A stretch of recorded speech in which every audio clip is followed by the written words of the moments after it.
Welcome to TNPSC literature. So இன்றைக்கி நம்ம என்ன பார்க்க போகிறோம்னா தமிழில் ப்ரீவியஸ் இயர் கொஸ்டின் 18வது வீடியோ தான் பார்க்க போகிறோம்.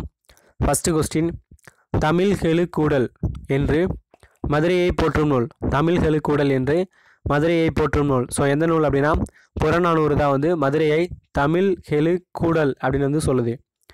இரண்டாவது கொஸ்டின், சங்கடம் விளைவிக்கும் சாதியையும் மதத்தையும் தவிர்த்தோம் என்று கூறியவர் யார்? சங்கடம் விளைவிக்கும் சாதியையும் மதத்தையும் தவிர்த்தோம் என்று கூறியவர் யார்?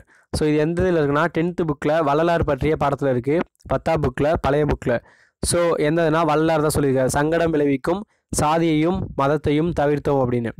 மூணாவது கொஸ்டின், 4000 திவ்ய பிரபந்தத்தில் 3ஆம் திருவந்தாதி இயற்றியவர் யார்? 4000 திவ்ய பிரபந்தத்தில் 3ஆம் திருவந்தாதி இயற்றியவர் யார்?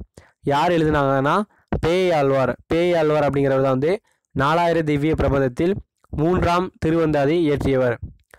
நான்காவது கொஸ்டின், தென்னம்பொறுப்பு என்பது, தென்னம்பொறுப்பு அப்படின்னா பொருள் கூறு. ஸோ தென்னம்பொறுப்பு அப்படின்னா என்ன வரும்னா பொதிகை மலை. பொதிகை மலை தான் வந்து தென்னம்பொறுப்பு அப்படின்னு சொல்லியிருக்காங்க. ஐந்தாவது கொஸ்டின், யான் பெற்ற பெருந்தவ பேரு என்னையன்றி இருநிலத்தில் பிறந்தோரில் யார் பெற்றோரே? யான் பெற்ற பெருந்தவ பேரு என்னையன்றி இருநிலத்தில் பிறந்தோரில் யார் பெற்றோரே? ஸோ இது எங்கே வரும் அப்படின்னு பார்த்தீங்கன்னா அந்த பாடலடிகள் எங்கன்னு கேட்டிருக்காங்க. ஸோ இது எங்கே வரும் அப்படின்னு பார்த்தீங்கன்னா இது யார் சொல்லுவார்னா கர்ணன். கர்ணன் வந்து அம்பு பாய்ந்து இறக்கிறதுக்கு முன்னாடி பாடுற பாட்டு தான் வந்து இந்த பாட்டு. யான் பெற்ற பெருந்தவ பேரு என்னையன்றி இருநிலத்தில் பிறந்தோரில் யார் பெற்றோரே அப்படின்னு. ஸோ இவ்வடிகள் இடம்பெற்றுள்ள நூல் யாருன்னா வில்லி பாரதம். வில்லிபுத்திரர் எழுதிய வில்லி பாரதம் தான் அதில் தான் வந்து இருக்குது. கர்ணன் அந்த டயலாக் வரும், வில்லி பாரதம். ஸோ ஆறாவது கொஸ்டின், உள்ளொன்று வைத்து புறமொன்று பேசுவோர் உறவு களவாமை வேண்டும் என்று கூறியவர் யார்? உள்ளொன்று வைத்து புறமொன்று பேசுவோர் உறவு களவாமை வேண்டும் என்று கூறியவர் யார்? ஸோ யார் சொன்னார்னா வள்ளலார். இதுவுமே பார்த்தீங்கன்னா 10th புக்கில் இருக்குது, பழைய புக்கில் வள்ளலார் படத்தில் அதே தான். உள்ளொன்று வைத்து புறமொன்று பேசுவோர் உறவு களவாமை வேண்டும். ஏழாவது கொஸ்டின், நல்லது செய்தல் ஆற்றீர் ஆயினும் அல்லது செய்தல் ஓம்புமீன். நல்லது செய்தல் ஆற்றீர் ஆயினும் அல்லது செய்தல் ஓம்புமீன். இப்பாடலடிகள் இடம்பெற்றுள்ள நூல் எதுனா புறநானூறு. மேக்ஸிமம் வந்து 6லேருந்து 12th புக் வரைக்கும் இருக்கிற புறநானூறு பாட்டு எல்லாத்தையுமே வந்து படித்து வச்சுக்கோங்க. ஸோ அதுதான் வந்து ரிப்பீட்டடாக வந்துட்டுருக்கு. எட்டாவது கொஸ்டின், கலித்தொகையில் நெய்தல் கலியை பாடியவர் யார்? கலித்தொகையில் நெய்தல் கலியை பாடியவர் யார்னா நல்லந்தோனார். கலித்தொகை தொகுத்தவர் யாருனாலும் நல்லந்தோனார் தான் வரும். நெய்தல் கலியை பாடியவர் யார்னா நல்லந்தோனார். ஒன்பதாவது கொஸ்டின், நம்மாழ்வாரையே தெய்வமாக கருதி பாசுரங்களை பாடியவர் யார்? நம்மாழ்வாரையே தெய்வமாக கருதி பாசுரங்களை பாடியவர் யார்? யார் பண்ணாங்கன்னா மதுரை கவியாழ்வர். மதுரை கவியாழ்வர் தான் வந்து நம்மாழ்வாரையே தெய்வமாக கருதி பாசுரங்களை பாடியவர். ஸோ 10வது கொஸ்டின், காந்தியடிகள் எந்த நாடக நூலை படித்து தன் பெற்றோரிடம் அன்பு செலுத்தினார்? காந்தியடிகள் எந்த நாடக நூலை படித்து தன் பெற்றோரிடம் அன்பு செலுத்தினார்? எதுனா சிரவண பிதுர்த்தி. இது வந்து 10th புக்கில் காந்தியடிகள் பாடத்தில் இருக்குது. அதே மாதிரி காந்தியடிகள் எந்த நாடகத்தை பார்த்து உண்மையை பேச வேண்டும் என்று முடிவெடுத்தார் அப்படின்னா வந்து ஹரிச்சந்திர நாடகம். ஹரிச்சந்திர நாடகத்தை பார்த்து தான் வந்து உண்மையை பேச வேண்டும் அப்படின்னு வந்து இது பண்ணார். ஸோ அதே மாதிரி எந்த நாடக நூலை படித்து தன் பெற்றோரிடம் அன்பு செலுத்தினார்னா சிரவண பிதுர்த்தி அப்படிங்கிற நாடகம். 11வது கொஸ்டின், நாமார்க்கும் குடியெல்லாம் நமனை எஞ்சம் அப்படிங்கிற அந்த ஆரம்பிக்கிற பாடல் என்ற பாடல் யாரை அச்சமில்லை அச்சமில்லை என பாட தோன்றியது அப்படின்னு கேட்டிருக்காங்க. நாமார்க்கும் குடியெல்லாம் நமனை அஞ்சோம். இதுவும் 10th புக்கில் இருக்குது.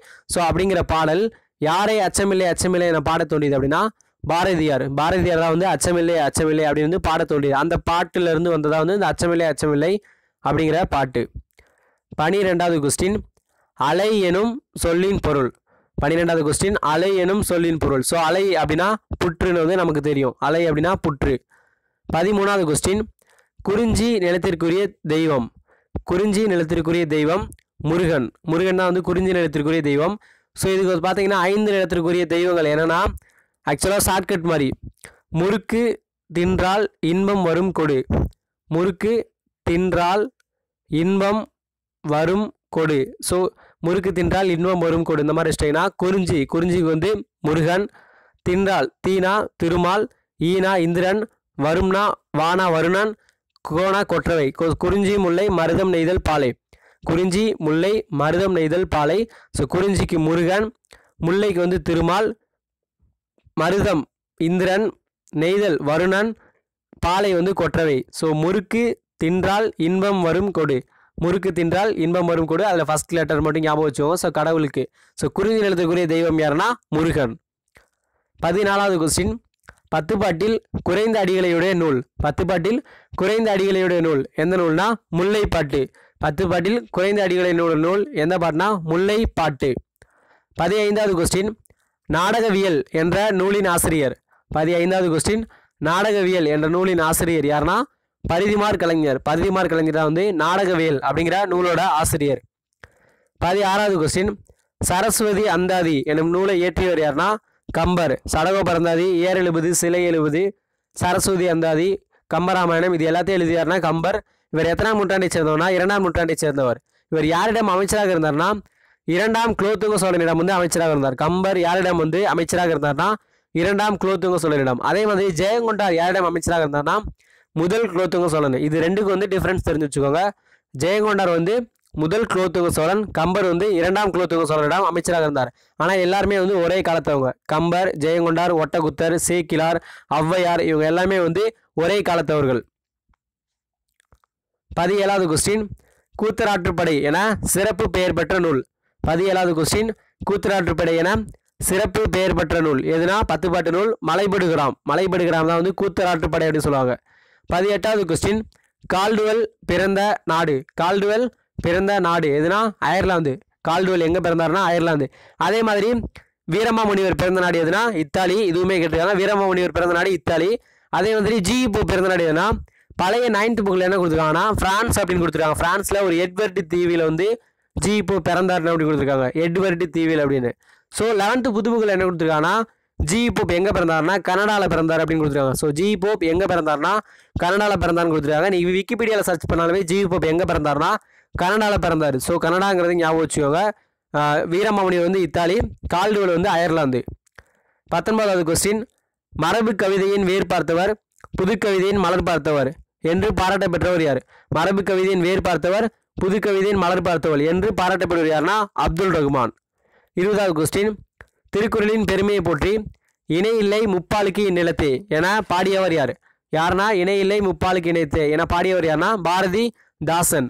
ஸோ போன வீடியோவில் வந்து 2 கொஸ்டின் கேட்டிருந்தேன். என்ன அப்படின்னா அனந்தரங்கன் தினசரி நடந்த குறிப்புகளை சித்திரகுப்தன் போல டெய்லி வந்து நோட் பண்ணிட்டு இருந்தார் அப்படின்னு வந்து அவரை பற்றி சொன்னது யார் அப்படின்னு கேட்டிருந்தேன். யாருன்னா சித்திரகுப்தன் போல தினசரி குறிப்பிடுவார் அப்படின்னு யார் சொன்னதுன்னா பாரதியார். பாரதியார் தான் வந்து அனந்தரங்கனை பற்றி சொல்லியிருப்பாரு.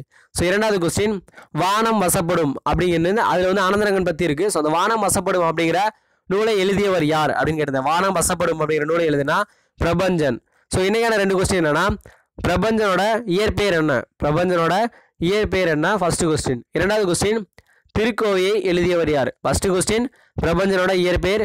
2வது கொஸ்டின் திருக்கோவையை எழுதியவர் யார்? ஸோ இதுக்கான ஆன்சர் வந்து கீழே கமெண்ட் பண்ணுங்க. இதுக்கான ஆன்சர் அடுத்த வீடியோவில் சொல்கிறேன். Okay, thank you.